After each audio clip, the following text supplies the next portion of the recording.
Hi friends, పరికి పండ్లు అంటే ఇలా ఉంటుంది. ఇగో చూడండి, పరికి పండ్లు చిన్నప్పుడు ఎప్పుడో తినేది, కానీ ఇగో ఈరోజు తింటున్నా. చాలా బాగుంది. చూడండి, పుల్లగా తీయగా స్వీట్ సూపర్గా ఉంది.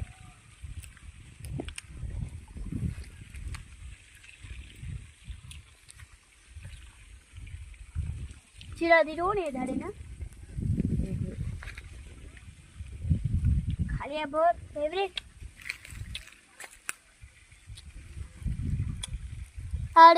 ఇందులో సి విటమిన్ చాలా బాగుంటుంది, సూపర్గా ఉంటుంది. సి విటమిన్స్ ఉంటాయి దీంట్లో. తింటే హెల్త్కి కూడా చాలా మంచిది. చాలా రోజుల తర్వాత తింటున్నాను.